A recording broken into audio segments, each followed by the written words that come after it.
সকল আজি আমাৰ চৰকাৰে শপত গ্ৰহণ কৰাৰ পিছত প্ৰথম কেবিনেট বৈঠক অনুষ্ঠিত হয় আৰু এক প্ৰকাৰে আজিৰ কেবিনেট বৈঠকৰ সিদ্ধান্তসমূহ বা আমি যি ধৰণে আলাপ আলোচনা কৰিলোঁ চৰকাৰখনে এক প্ৰকাৰ আজিৰে পৰা দায়িত্ব গ্ৰহণ কৰিলে এনেকুৱা এটা বাৰ্তাও আমি প্ৰেৰণ কৰিব বিচাৰিছোঁ। অৱশ্যে মন্ত্ৰীসমূহৰ দপ্তৰ এতিয়াও আমি ঘোষণা কৰা নাই, খুব সোনকালে আমি দপ্তৰ ঘোষণা কৰিম আৰু ৰাতিপুৱা মই সংবাদ মাধ্যমত কোৱাৰ দৰে বিধানসভাৰ অধিৱেশনৰ পৰৱৰ্তী সময়ত মন্ত্ৰীসভাখনৰ পূৰ্ণাংগ সম্প্ৰসাৰণৰ ব্যৱস্থা কৰা হ'ব। অহা 21, 22, 25 আৰু 26 তাৰিখে অসম বিধানসভাৰ অধিৱেশন অনুষ্ঠিত হ'ব। এই অধিৱেশনতে নৱনিৰ্বাচিত সদস্যসকলে শপত গ্ৰহণ কৰিব আৰু অসমৰ মহামান্য ৰাজ্যপাল ডাঙৰীয়াই তেখেতৰ অভিভাষণো সদনত আগবঢ়াব। আমাৰ জ্যেষ্ঠ বিধায়ক চন্দ্ৰমোহন পাটোৱাৰী ডাঙৰীয়াক প্ৰ'টেম অধ্যক্ষৰ দায়িত্ব পালন কৰিবৰ বাবে ৰাজ্য চৰকাৰে ইতিমধ্যে ৰাজ্যপাল ডাঙৰীয়াক অনুৰোধ কৰিছে আৰু মই ভাবোঁ যে আজি বা অহাকালি ৰাজ্যপাল মহোদয়ৰ পৰাও অধিসূচনা ওলাব আৰু আটাইতকৈ জ্যেষ্ঠ সদস্য হিচাপে চন্দ্ৰমোহন পাটোৱাৰী ডাঙৰীয়াই এই বিধানসভাৰ অধিৱেশনৰ প্ৰ'টেম স্পীকাৰৰ দায়িত্ব পালন কৰিব। সদস্যসকলে শপত গ্ৰহণ কৰাৰ লগে লগে অধ্যক্ষৰ নিৰ্বাচন অনুষ্ঠিত হ'ব আৰু ইতিমধ্যে আপোনালোক অৱগত যে আমাৰ NDAৰ ফালৰ পৰা আমি আমাৰ প্ৰাক্তন মন্ত্ৰী বৰ্তমানৰ বিধায়ক ৰঞ্জিত দাস ডাঙৰীয়াক আমি অধ্যক্ষৰ আসনখনৰ বাবে আমাৰ ফালৰ পৰা প্ৰাৰ্থী হিচাপে আগবঢ়াম। আজি বিধানসভাৰ তাৰিখৰ লগতে আমাৰ কেবিনেটত আৰু কেইটামান গুৰুত্বপূৰ্ণ সিদ্ধান্ত হৈছে, তাক মই এটা এটাকৈ আপোনালোকক ক'ব খুজিছোঁ। আজিৰ কেবিনেটে ভাৰতীয় জনতা পাৰ্টীৰ ইলেকশ্যন মেনিফেষ্টোখনত অহা 5 বছৰৰ চৰকাৰ পৰিচালনাৰ গাইডিং প্ৰিন্সিপল হিচাপে ইয়াক এডপ্ট কৰে। অৰ্থাৎ বিজেপিৰ মেনিফেষ্টোখনেই এতিয়াৰ পৰা দলীয় মেনিফেষ্টো নহয়, এইখন চৰকাৰৰ নীতি নিৰ্ধাৰণৰ আধাৰ হিচাপে ইয়াক আজিৰ কেবিনেটে গ্ৰহণ কৰিছে। অৰ্থাৎ আজিৰে পৰা বিজেপিৰ মেনিফেষ্টোখন বৰ্তমানৰ অসম চৰকাৰৰ পলিচি ফৰ্মুলেশ্যনৰ আধাৰ হিচাপে তাক গ্ৰহণ কৰিবলৈ সিদ্ধান্ত গ্ৰহণ কৰা হয়। আজি আমাৰ কেবিনেটে অহা 26 তাৰিখে বিধানসভাৰ শেষ দিনাখন ইউনিফৰ্ম চিভিল কোড ইয়াক সদনত উপস্থাপন কৰিবলৈ সিদ্ধান্ত গ্ৰহণ কৰে। আজি কেবিনেটে ইউনিফৰ্ম চিভিল কোডৰ খচৰা তাক আজি কেবিনেটে অনুমোদন কৰে আৰু আমাৰ সদস্যসকলে শপত গ্ৰহণ কৰাৰ লগে লগে প্ৰথমখন বিধানসভাৰ অধিৱেশনৰ শেষ দিনা আমি ইউনিফৰ্ম চিভিল কোড সদনত উপস্থাপন কৰিম। আজি কেবিনেটে পাছ কৰা খচৰা অনুসৰি এই ইউনিফৰ্ম চিভিল কোডৰ পৰা জনজাতীয় লোকসকলক বোথ হিলছ এণ্ড প্লেইনছ জনজাতীয় লোকসকলক UCCৰ আওতাৰ পৰা বাহিৰত ৰখা হ'ব আৰু এই UCCখনে কোনো ধৰণৰ ধৰ্মীয় ৰীতি নীতি কাষ্টমছ ট্ৰেডিশ্যন এইকেইটাকো UCCৰ আওতাৰ পৰা সম্পূৰ্ণ বাহিৰত ৰখা হৈছে আমাৰ মনত কিছুমানে প্ৰশ্ন কৰিব পাৰে যে এটা UCC মতে পূজা হ'ব নেকি UCC মতে নাম প্ৰসংগ হ'ব নেকি এই ধৰণৰ প্ৰশ্নবিলাক যাতে উত্থাপন নহয় সেই কাৰণে UCCৰ পৰা ধৰ্মীয় পৰম্পৰা সম্পূৰ্ণৰূপে বাহিৰত ৰখা হৈছে তাৰমানে ৱে অফ প্ৰেক্টিচিং ৰিলিজিয়ন নামাজ কেনেকৈ পঢ়িব লাগে তাত কোনো চৰকাৰৰ মতামত নাই UCCয়ে তাক ডিল নকৰে পূজা কেনেকৈ কৰিব লাগে সি UCCৰ ভিতৰত নপৰে চক্ৰং বিয়া কেনেকৈ পাতিব লাগে শিখৰ বিয়া কেনেকৈ পাতিব লাগে এই কথাবিলাক UCCত নাহে UCCত মাত্ৰ 4টা বিষয় আহিব বিয়াৰ বাবে ন্যূনতম বয়স নিৰ্ধাৰণ হ'ব পলিগেমি নাথাকিব সম্পত্তিৰ অধিকাৰৰ ওপৰত থাকিব যে ছোৱালীয়ে সম্পূৰ্ণ অধিকাৰ পাব পাৰিব লিভ ইন ৰিলেশ্যনশ্বিপৰ ওপৰত থাকিব এই ধৰণে ধৰ্মীয় পৰম্পৰাক কোনো ধৰণে হস্তক্ষেপ নকৰাকৈ আন বিষয়সমূহতে UCC আহিব যেনেকৈ এটাতকৈ অধিক বিয়া নকৰোৱা সম্পত্তিৰ অধিকাৰ ছোৱালীলৈকে আগবঢ়োৱা আমাৰ মেৰেজত কম্পালচৰি ৰেজিষ্ট্ৰেশ্যন প্ৰয়োজন বা বিবাহ বিচ্ছেদৰ নিয়ম কেনেকুৱা হ'ব গতিকে UCCত এটা স্পষ্টীকৰণ হিচাপে মই আগবঢ়াইছোঁ যে জনজাতীয় লোকসকলক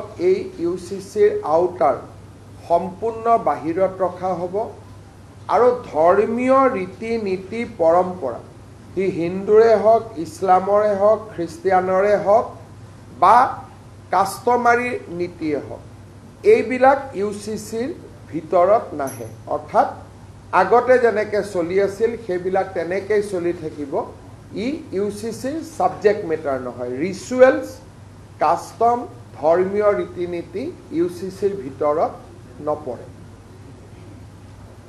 তৃতীয়তে আজি আমাৰ কেবিনেটে 2 লাখ চৰকাৰী চাকৰি আমি কি ধৰণে কেনেকৈ দিব পাৰিম এই বিষয়ে সিদ্ধান্ত ল'বৰ কাৰণে মুখ্য সচিবৰ অধীনত এটা টাস্ক ফ'ৰ্চ গঠন কৰি দিছে আৰু 3 মাহৰ ভিতৰত এই টাস্ক ফ'ৰ্চে ৰিপৰ্ট দিব যে কেনেকৈ অহা 5 বছৰত আমি 2 লাখ চৰকাৰী চাকৰি দিব পাৰোঁ অৰ্থাৎ মুখ্য সচিব ডাঙৰীয়াই প্ৰতিটো বিভাগৰ লগত কথা পাতি চৰকাৰী বা চৰকাৰৰ দ্বাৰা নিয়ন্ত্ৰিত বিভিন্ন কৰ্পোৰেশ্যন আমাৰ বিশ্ববিদ্যালয় 6 শিডিউলৰ কাউন্সিল এই গোটেইবিলাকত মিলি অহা 5 বছৰত আমি কেনেকৈ 2 লাখ যুৱক যুৱতীক চৰকাৰী চাকৰি দিব পাৰোঁ তাৰ বিষয়ে প্ৰতিবেদন এখন দিবৰ কাৰণে মুখ্য সচিব ডাঙৰীয়াৰ অধীনত এটা টাস্ক ফ'ৰ্চ গঠন কৰি দিছে যাতে আমি আমাৰ যিটো অসমৰ যুৱক যুৱতীসকলৈকে যি প্ৰতিশ্ৰুতি আছিল তাক যাতে আমি ৰাখিব পাৰোঁ বা তাক যাতে আমি পালন কৰিব পাৰোঁ আজি আমাৰ কেবিনেটে ডক্টৰ ভূপেন হাজৰিকাৰ জন্ম জয়ন্তী সমাৰোহৰ সামৰণি অনুষ্ঠান অহা 8 ছেপ্টেম্বৰ তাৰিখে নতুন দিল্লীৰ ভাৰত মণ্ডপমত অনুষ্ঠিত কৰিবলৈ সিদ্ধান্ত গ্ৰহণ কৰিছে অৰ্থাৎ আমাৰ যি বৰ্ষজোৰা ভূপেন হাজৰিকাৰ জন্ম জয়ন্তী আমি উদযাপন কৰি আছোঁ তাৰ সামৰণি অনুষ্ঠান 8 ছেপ্টেম্বৰ তাৰিখে নতুন দিল্লীৰ ভাৰত মণ্ডপমত অনুষ্ঠিত কৰিবৰ বাবে সিদ্ধান্ত গ্ৰহণ কৰিছে আজি কেবিনেটে 32 কোটি টকা ব্যয় সাপেক্ষে ডক্টৰ ভূপেন হাজৰিকাৰ এটা সংগ্ৰহালয় নিৰ্মাণৰ বাবে অনুমোদন আগবঢ়াইছে। অৰ্থাৎ এতিয়া আমাৰ শংকৰদেৱ কলাক্ষেত্ৰত 32 কোটি টকা ব্যয়েৰে ডক্টৰ ভূপেন হাজৰিকাৰ সংগ্ৰহালয় এটা আমি স্থাপন কৰিম, য'ত নেকি তেখেতৰ জীৱনৰ লগত জড়িত অমূল্য সম্পদৰাজিক আমি সংৰক্ষণ কৰিব পাৰোঁ। ইয়াৰে 13 কোটি টকা নৰ্থ ইষ্ট কাউন্সিলে দিব। অৰ্থাৎ টোটেল 33 কোটি টকাৰ বা 32 কোটি টকাৰ নৰ্থ ইষ্ট কাউন্সিলে 13 কোটি টকা দিব আৰু 20 কোটি টকা ৰাজ্য চৰকাৰে আগবঢ়াব। আজি সেই প্ৰকল্পটো আমাৰ প্ৰথম কেবিনেটতে অনুমোদন জনোৱা হৈছে। কলাক্ষেত্ৰত হ'ব। আজি ৰাজ্য চৰকাৰে অসমৰ মহা অধিবক্তা দেৱজিৎ শইকীয়াক আৰু 5 বছৰৰ কাৰণে অসম চৰকাৰৰ মহা অধিবক্তা হিচাপে নিয়োগ কৰিছে। প্ৰধানমন্ত্ৰী নৰেন্দ্ৰ মোদী ডাঙৰীয়াই যোৱা কেইটামান দিনত অসম ভাৰতৰ বিদেশী মুদ্ৰা সংৰক্ষণৰ কাৰণে আৰু অপব্যয় নকৰিবৰ বাবে ৰাজ্য চৰকাৰ আৰু দেশৰ জনগণক পৰামৰ্শ দিছিল। প্ৰধানমন্ত্ৰী ডাঙৰীয়াৰ পৰামৰ্শক সৰুগত কৰি আজি ৰাজ্য চৰকাৰে কেইবাটাও সিদ্ধান্ত গ্ৰহণ কৰিছে, যিকেইটা সিদ্ধান্ত মই আপোনালোকক ক'ব খুজিছোঁ। অহা 6 মাহ অসম চৰকাৰে কোনো নতুন গাড়ী মটৰ ক্ৰয় নকৰে। অৰ্থাৎ নতুন মন্ত্ৰীসকলকো অহা 6 মাহলৈকে নতুন গাড়ী দিয়া নহ'ব। আমাৰ বৰ্তমান যি পুৰণা গাড়ী আছে আমি সেই গাড়ীয়েদি আমাৰ কাম চলাব লাগিব। দ্বিতীয়তে যিকেইটা আমি অনুমতি ইতিমধ্যে দিলোঁ কিন্তু অহা কালিৰ পৰা প্ৰযোজ্য হোৱাকৈ 6 মাহ কোনো চৰকাৰী বিষয়া নিজৰ খৰচতো বিদেশ ভ্ৰমণ নকৰিব। বহুত সময়ত মানুহে কয়, এজন অফিচাৰে কয় যে মই হলিডেত যাব খুজিছোঁ থাইলেণ্ড, ছিংগাপুৰ, আৰু আমি এইটো লিবাৰেলি আমি অনুমতি দিওঁ। কিন্তু বৰ্তমান 6 মাহৰ কাৰণে এক্সেপ্ট মেডিকেল ৰিজনক বাদ দি কোনো চৰকাৰৰ মন্ত্ৰী বা বিষয়াই বা কৰ্মচাৰীয়ে বিদেশ ভ্ৰমণ কৰিব নোৱাৰিব। 6 মাহৰ কাৰণে বোথ অফিচিয়েল এণ্ড পাৰ্চনেল, কোনো ধৰণৰ অফিচিয়েলিও বিদেশ ভ্ৰমণ নকৰে আৰু ব্যক্তিগত টকা দিও বিদেশ ভ্ৰমণ নকৰে। চৰকাৰী বিদেশ ভ্ৰমণ অকল মুখ্যমন্ত্ৰীৰ আগতীয়া অনুমতিৰে সম্ভৱ হ'ব। কিন্তু চৰকাৰী বিদেশ ভ্ৰমণৰ ক্ষেত্ৰতো সেমিনাৰ বা কনফাৰেন্সত আমি যিমান দূৰ সম্ভৱ হয় গুৱাহাটীৰ পৰাই ভিডিঅ' কনফাৰেন্সত অংশগ্ৰহণ কৰিবলৈ আমাৰ বিষয়াসকলক আমি অনুৰোধ কৰিছোঁ। ৰাজ্যপালৰ পৰা আৰম্ভ কৰি আমাৰ প্ৰতিটো পৰ্যায়ৰ চৰকাৰী বিষয়া মন্ত্ৰীসকলৰ কনভয়সমূহ সৰু কৰা হ'ব, নিৰাপত্তাৰ দিশটোক বাদ দি। তাৰ এই গোটেই কনভয়খিনি আমি সংখ্যা হ্ৰাস কৰিবৰ কাৰণে আজি আমি সিদ্ধান্ত লৈছোঁ। মন্ত্ৰী হওক, অফিচাৰ হওক বা মুখ্যমন্ত্ৰী হওক, ৰাজ্যপাল হওক, সকলোৰে কনভয়বিলাক ডাউন চাইজ কৰা হ'ব এটলিষ্ট ফৰ নেক্সট 6 মান্থ। যোৱা বছৰৰ তুলনাত এই বছৰ অসম চৰকাৰৰ পেট্ৰল ডিজেল খৰচ, যিটো চৰকাৰে আমি গাড়ীত খৰচ কৰোঁ, it will be cut by 20% by reducing toll আৰু 2-4খন গাড়ী বেছিকৈ খৰচ নকৰি আমি চৰকাৰে যিমান টকাৰ তেল কিনে যোৱা বছৰৰ তুলনাত এই বছৰ আমি 20% ডিজেল আৰু পেট্ৰলত আমি কম খৰচ কৰিম। আৰু এটা আজি আমি সিদ্ধান্ত লৈছোঁ যে অহা 6 মাহ অসম চৰকাৰে কোনো বিদেশী বস্তু ক্ৰয় নকৰিব। মোবাইলে হওক কিবা আন যিকোনো আমাৰ বিভিন্ন সময়ত বিভিন্ন বস্তু আমি কিনি থাকোঁ, অহা 6 মাহ আমি কোনো ধৰণৰ বিদেশী বস্তু ক্ৰয় নকৰোঁ। চৰকাৰে, পাব্লিকে কৰিব পাৰে, চৰকাৰে আমি ক্ৰয় নকৰোঁ, যাতে আমি বিদেশী মুদ্ৰা সঞ্চয় কৰিব পাৰোঁ। আমি অহা 6 মাহ সেমিনাৰ ৱৰ্কশ্বপ আমি একো নাপাতোঁ, যাতে মানুহ আহিবলগীয়া নহয়। কিন্তু through video' conference seminar workshop পাতি থাকিব পাৰিব। Physical seminar and workshop will not be held for next 6 months. চৰকাৰে যদি গাড়ী ভাড়া লয়, আমি EV vehicle হায়াৰ কৰিবৰ বাবে সিদ্ধান্ত লৈছোঁ। আৰু যিমান অসমত ওল্ড ভেহিকল আছে 20 বছৰ 15 বছৰ পুৰণা, যিমান পাৰি আমি স্ক্ৰেপিং কৰিবৰ কাৰণে আমি সিদ্ধান্ত লৈছোঁ। গতিকে প্ৰধানমন্ত্ৰী ডাঙৰীয়াৰ আবেদনৰ লগত সংগতি ৰাখি আজি আমি এইকেইটা অস্ত্ৰেটি মিজাৰ গ্ৰহণ কৰিছোঁ। 20% ফিউৱেল কাট, এইটো এটা খুব ইম্পৰ্টেণ্ট যে আমি গভৰ্ণমেণ্টে এক্সপেণ্ডিচাৰ নকৰোঁ। Private foreign travels from government employees also' Ben. Convoy size will be reduce, it will B down size. আৰু যিমান পাৰোঁ আমি ভিডিঅ' মাধ্যমেৰে চৰকাৰৰ কাম কাজ পৰিচালনা কৰাৰ বাবে আমি চেষ্টা কৰিম। আজি প্ৰথম দিনাৰ কেবিনেটত এই সিদ্ধান্তখিনি গ্ৰহণ কৰা হৈছে। আপোনালোকে যদি কিবা প্ৰশ্ন কৰিব খোজে এজন এজনকৈ আপোনালোকে কৰিব পাৰে।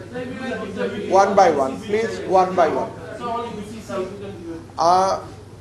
Already Uttaranchal, Goa and Gujarat has passed Uniform Civil Code. Today, Assam Cabinet has also passed Uniform Civil Code. We customize that to the requirement of Assam. We have completely exempted tribal population from the purview of Uniform Civil Codes.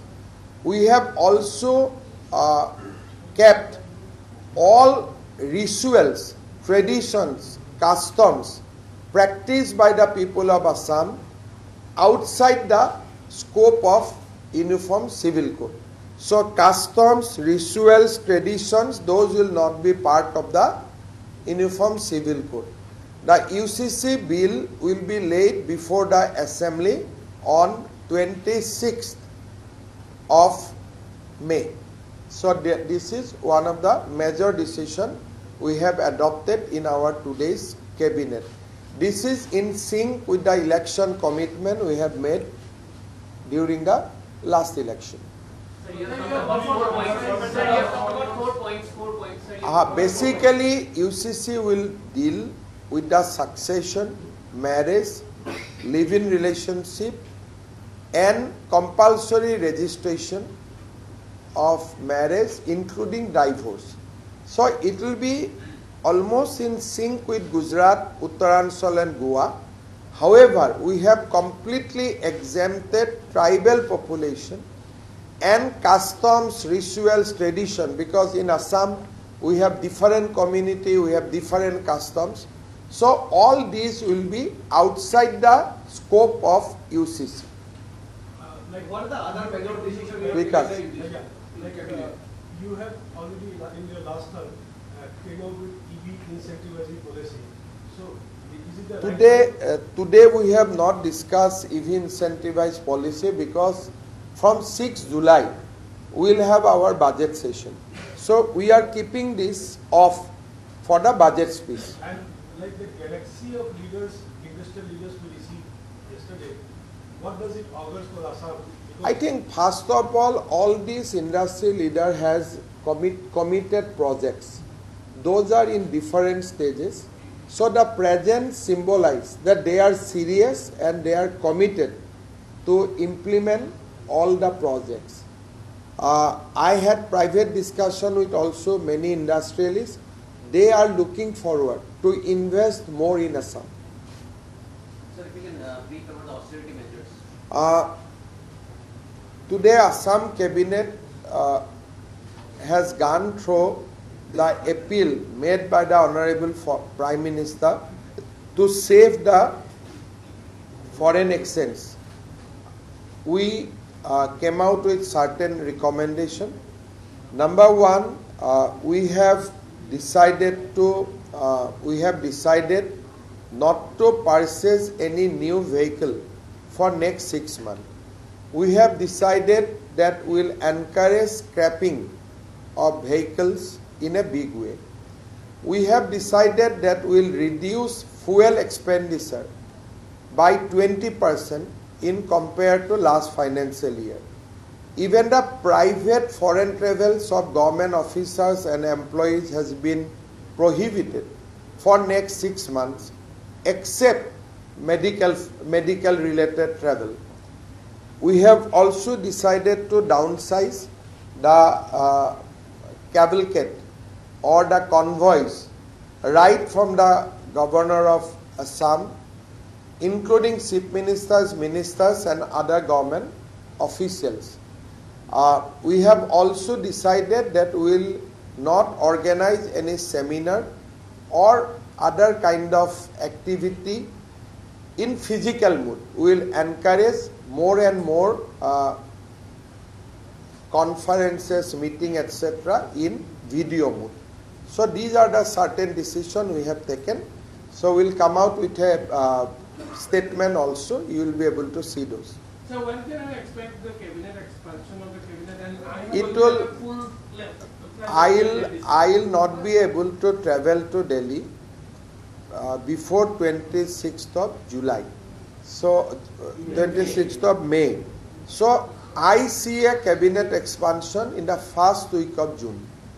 Are you going to have a full-fledged cabinet? Because all these I have to take guidance from the Nitin Naveenji. So as of now I have not discussed. But sometime in the first expansion we kept 2 or 3 slots free for the subsequent political development. But this time what will be the mood, what will be the strategy, I think I will be able to explain to you once I met our national president. Oha 21, 22, 25, 26 চাৰিদিনীয়াকৈ অসম বিধানসভাৰ অধিৱেশন অনুষ্ঠিত হ'ব।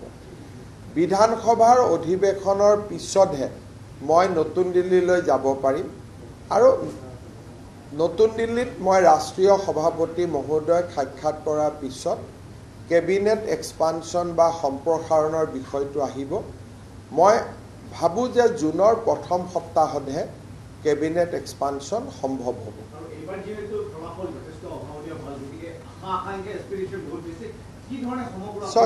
বিজেপিয়ে ব্যক্তিগত আশা আকাংক্ষা বা এছপাৰেশ্যনক promote নকৰে।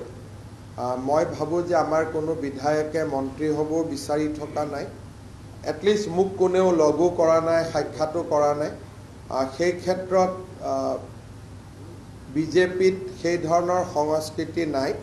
কিন্তু ৰাইজৰ আশা আকাংক্ষা পূৰণৰ বাবে আজি আপোনালোকে কেবিনেটত দেখিছে যে আমি 2টা প্ৰমিছ, 2 লাখ চৰকাৰী চাকৰি, UCC আমি অলৰেডি কাম আৰম্ভ কৰিলোঁৱেই। গতিকে ৰাইজক দিয়া প্ৰতিশ্ৰুতিখিনি আমি আখৰে আখৰে পালন কৰিম আৰু সেইকাৰণে বিজেপিৰ মেনিফেষ্টোখন আজি চৰকাৰে as a guiding principle of governance হিচাপে আজি আমি ইয়াক এডপ্ট কৰিছোঁ। তাৰমানে আমি এই গোটেই মেনিফেষ্টোখন লৈ কিমান চিৰিয়াছ তাৰ এটা ষ্ট্ৰং ছিগনেল আজি আমি আগবঢ়াইছোঁ। চাওক, এই গোটেই বিষয়টো এতিয়া আইনৰ হাতত আৰু আইনে নিজৰ গতিৰে সিদ্ধান্ত ল'ব। কিন্তু ভাৰত চৰকাৰে ইতিমধ্যে বিদেশী ৰাষ্ট্ৰসমূহৰ পৰা এই ডকুমেণ্টছবিলাক সঠিক নাছিল বা ডকুমেণ্টছবিলাক ভুৱা বুলি ইতিমধ্যে আমি লিখিত পত্ৰ লাভ কৰিছোঁ। গতিকে পুলিচৰ ইনভেষ্টিগেশ্যনটো বহুত দিন নহ'বগৈ। আমি নিৰ্ধাৰিত সময়ত এই কেছটোত আমি চাৰ্জশ্বিট দিব পাৰিম যোৱাকালিৰ পৰা এটা গুৱাহাটী পুলিচে ফেক একাউণ্টৰ ওপৰত ইনভাইট কৰিছে আৰু গোটেই অসমত হোৱাৰ চান্স আছে আপোনালোকে এই বিষয়ে কমিশনাৰ অফ পুলিচক সুধিব মই বহুত ফলো কৰি থকা নাই Sir, Pawan Khera, sir, As per the Supreme Court order, today he appeared before the crime branch. Crime branch will definitely ask questions. We will try to file charge sheet within the stipulated time. If he continue to cooperate, submission of charge sheet or submission of final report will be much faster. But if he doesn't cooperate, then it might take time. But we want to conclude the case as soon as possible. হ'ব চক নিৰ্বাচন হৈ গ'ল অহা 3টা বছৰ বা 2টা বছৰ লোকসভা নিৰ্বাচনৰ পৰিৱেশ নাহালৈকে আমি সকলোৱে অসমৰ ৰাইজৰ উন্নয়নৰ বাবে সময়খিনি খৰচ কৰিব খোজো ডেফিনেটলি সকলোৱে কিবা নহয় কিবা ভাল বেয়া কৈ থাকিব কিন্তু এইকেইটা দিন আমি ৰাজনীতিৰ কথা বতৰাত কৈও কাৰণ বহুত পলিটিক্স কৰিলোৱে এইকেইটা দিন আমাৰ চিন্তা থাকিব যে কেনেকৈ আমি ইলেকশ্যন মেনিফেষ্টোখন ইমপ্লিমেণ্ট কৰিব পাৰোঁ সেইকাৰণে ময়ো ষ্টেটমেণ্ট চোৱা নাই আৰ্টিকলো মই চোৱা নাই ৰাতি পঢ়ি ল'ম কিবা যদি ৰিয়েক্ট কৰিব লাগে মই জনাম কালি শপত গ্ৰহণ অনুষ্ঠানটো মিছ কৰিছে গোটেই একেলগে গোটেই বিজেপি অসমত কেনেকৈ সম্ভৱ হৈছে ইনচাইড ষ্টৰী চক প্ৰথম কথা যোৱা 5 বছৰত ৰাষ্ট্ৰীয় পৰ্যায়ত অসমে এক খুব ইম্পৰ্টেণ্ট ষ্টেট হিচাপে আত্মপ্ৰকাশ কৰিছিল আৰু স্বাধীনতাৰ পিছত কেতিয়াও ৰাষ্ট্ৰীয় ৰাজনীতিত অসমে কেন্দ্ৰীয় ভূমিকাত among the top 5 top 10 state আমি কেতিয়াও আহিব পৰা নাছিলোঁ সদায় আমাক উত্তৰ পূৰ্বাঞ্চলৰ সীমামূৰীয়া ৰাজ্য এখন হিচাপে আমাক সদায় গণ্য কৰা হৈছিল প্ৰধানমন্ত্ৰী নৰেন্দ্ৰ মোদী ডাঙৰীয়াৰ নেতৃত্বত অসমে যোৱা 5 বছৰত ৰাষ্ট্ৰীয় ৰাজনীতিৰ কেন্দ্ৰীয় মঞ্চখনত থিয় দিব পাৰিছিল আৰু যোনে অসমৰ বাহিৰত যোৱা 5 বছৰত যোন অসমীয়াই অসমৰ বাহিৰত গৈছে ৰাইজৰ লগত কথা পাতিছে তেওঁলোকে অনুভৱ কৰিব পাৰিছে যে অসমক এতিয়া এখন বিকশিত ৰাজ্য হিচাপে মানি লোৱা হয় কিন্তু যিসকলে আমি অসমৰ বাহিৰত যোৱা নাই যোৱা 5 বছৰত তেওঁলোকেও যোৱাকালি অনুভৱ কৰিব পাৰিছে যে ৰাষ্ট্ৰীয় ৰাজনীতিত অসমে এতিয়া এটা বলিষ্ঠ কণ্ঠ হিচাপে আত্মপ্ৰকাশ কৰিছে এনডিএ শাসিত ৰাজ্যৰ উপৰিও মিজোৰামৰ মুখ্যমন্ত্ৰী আৰু আন কেইবাগৰাকীও সাংসদ দৰ্শকৰ আসনতো বহু সংখ্যক সংসদ বহি আছিলে কেন্দ্ৰীয় মন্ত্ৰী আৰু প্ৰাক্তন কেন্দ্ৰীয় মন্ত্ৰী প্ৰাক্তন সংসদ কালি প্ৰায় সংসদ মন্ত্ৰী বিধায়ক বিভিন্ন ৰাজ্যৰ বিধায়ক নিজে নিজে আহিছিলে বিভিন্ন ৰাজ্যৰ মন্ত্ৰী যাক আমি দেখা নাই মঞ্চত আমি মুখ্যমন্ত্ৰী আৰু উপমুখ্যমন্ত্ৰীসকলক দেখিছোঁ কিন্তু তাৰ উপৰিও 500তকৈ অধিক মন্ত্ৰী বিধায়ক প্ৰাক্তন সাংসদ আৰু বৰ্তমানৰ সংসদ যোৱাকালি উপস্থিত আছিলে মুকেশ আম্বানীক বাদ দি দেশৰ গোটেই কেইজন প্ৰতিষ্ঠিত উদ্যোগপতি যোনে নেকি অসমৰ লগত সম্পৰ্ক ৰক্ষা কৰে তেওঁলোক যোৱাকালি উপস্থিত আছে ভাৰত চৰকাৰৰ PSU BCPL oil India IOC তাৰো প্ৰতিনিধি মণ্ডলসকলে যোৱাকালি আমাৰ শপত গ্ৰহণ অনুষ্ঠানত অংশগ্ৰহণ কৰিছিল অসমৰ এক বৃহৎ সংখ্যক সত্ৰৰ সত্ৰাধিকাৰ প্ৰভু ঈশ্বৰসকলে কালি শপত গ্ৰহণ অনুষ্ঠানত যোগদান কৰিছিল আমেৰিকাৰ ৰাষ্ট্ৰদূত সাধাৰণতে কোনো শপত গ্ৰহণ অনুষ্ঠানত এম্বেচাডৰক দেখা নাযায় কালি আমেৰিকাৰ এম্বেচাডৰে শপত গ্ৰহণ অনুষ্ঠান আৰু পিছত মোক ব্যক্তিগতভাৱেও সাক্ষাৎ কৰিছিলে এইসকলৰ উপৰিও যোৱাকালি বিজেপি দলৰ প্ৰতিটো বুথৰ সভাপতি উপস্থিত আছিল বুথ কমিটিৰ সভাপতিসকল এজিপি আৰু বিপিএফ দলৰো বুথ পৰ্যায়ৰ কাৰ্যকৰ্তাসকল উপস্থিত আছিল যিসকলে ইলেকশ্যনত কপালৰ ঘাম মাটিত পেলাই কাম কৰিছিলে যোৱাকালিৰ সভাখনে অসমক এক অনন্য স্বীকৃতি দিছে লগতে আমাৰ দায়িত্বও বৃদ্ধি কৰিছে যেতিয়া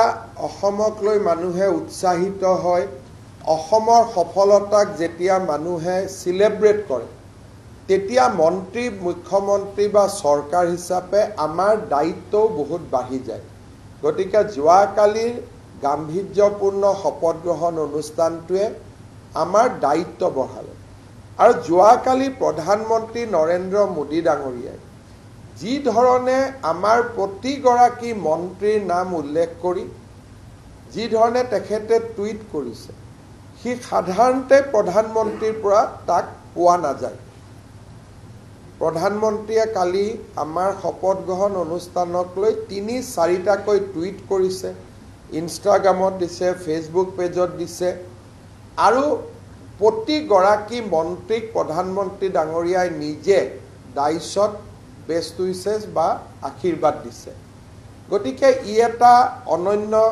আমাৰ কাৰণে প্ৰাপ্তি আছিল এই প্ৰাপ্তিৰ আনন্দক আমি দায়বদ্ধতালৈ ৰূপান্তৰ কৰিম আৰু আমি আগতকৈও অধিক দায়িত্ব সহকাৰে অসমৰ ৰাইজক সেৱা কৰিবৰ বাবে প্ৰচেষ্টা কৰিম কালিৰ শপত গ্ৰহণ অনুষ্ঠানটোৱে এটা প্ৰমাণ কৰি দিলে যে এখন সিংগল ইঞ্জিন গভৰ্ণমেণ্ট নহয় এখন ডাবল ইঞ্জিন গভৰ্ণমেণ্ট আৰু প্ৰধানমন্ত্ৰী ডাঙৰীয়াই অসমৰ ৰাইজক দিয়া প্ৰতিটো প্ৰতিশ্ৰুতি পালন কৰিব Sir, yesterday newly elected CM of West Bengal, Subhendu Adhikari, publicly told that allotment of land to BSF in Bangladesh border, and both of your recent photograph also got viral in social media.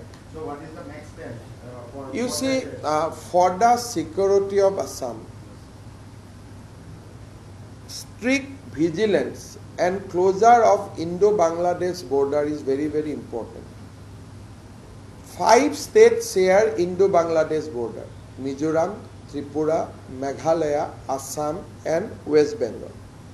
Out of that, Assam has the smallest border. Bengal has the most. In a way, they share highest area with Bangladesh. Our fight against infiltration always has a problem because there was a huge gap so far as fencing is concerned between West Bengal and India. Many organizations in Assam demands that you seal Indo-Bangladesh border in Assam, but that was meaningless. Sealing Assam border with India-Bangladesh border only in Assam is a meaningless without similar closure in West Bengal. So that was our issue for long. Yesterday, day before yesterday, Bengal cabinet has taken a very significant decision that within 45 days, BSF will be given land so that Indo-Bangladesh border can be completely secured. Fencing can be erected in 800 kilometers of stretch. So this is a very heartening news for the people of Assam because we are fighting with infiltration and this cannot be stopped without a nationalist government in West Bengal. So I wholeheartedly welcome the decision taken by the Bengal cabinet, more particularly Honorable Chief Minister of Bengal, Sri Subhendu Adhikari. That was my campaign theme in Andhra election in Bengal, that without Bengal, northeastern region will remain always insecure. So Bengal decision is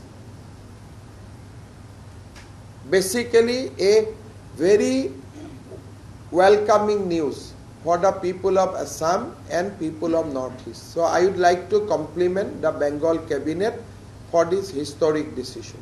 Honorable Chief Minister, yesterday US ambassador to India come and when you have discussed. So what any kind of He has basically invited me. Secretary State of USA is coming to Delhi on 23rd. So he has invited me for they have organized a small dinner. So he has invited me to attend the dinner. So yesterday it was all exchange of pleasantry. So I have also not discussed serious thing yesterday.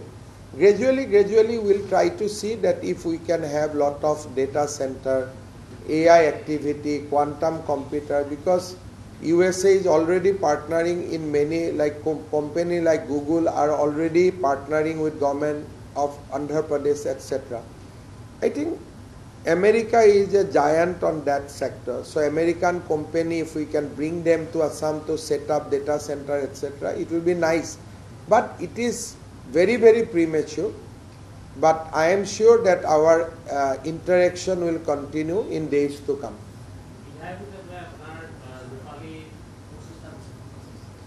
2001 চনৰ 13 মেত মই প্ৰথম জালুকবাৰী সমষ্টিৰ পৰা অসম বিধানসভালৈ নিৰ্বাচিত হৈছিলোঁ আৰু আজি 2026 চনৰ 13 মে অৰ্থাৎ অসম বিধানসভাত 25টা বছৰ মোৰ সম্পূৰ্ণ হ'ল মই ভাবো ইউ এটা প্ৰাপ্তি প্ৰত্যেক বছৰে ইলেকশ্যনত জিকাৰ মাৰ্জিনো বাঢ়িছিলে এবাৰ নতুন সমষ্টি ভাল কৰি কাকো চিনিও নাপাওঁ তথাপিতো ভাল ভোটত জিকিব পাৰিছো গতিকে ই জনতাৰ আশীৰ্বাদ মানুহৰ আশীৰ্বাদ বুলিয়ে ধৰো 25টা বছৰলৈকে ঘূৰি চালে কেনেকৈ পাৰ হৈ গ'ল তাকো আচৰিত লাগে যে প্ৰথম এছেম্বলিত যোৱা আৰু আজি 25টা বছৰ সিনেমাৰ যেনেকৈ 3 ঘণ্টা পাৰ হৈ যায় কোনেও গমে নাপায় তেনেকৈ 25টা বছৰ পাৰ হৈ গ'ল ৰাইজে আশীৰ্বাদ দি আছে আৰু ভাবো দি থাকিব হ'ব থ্যাংক ইউ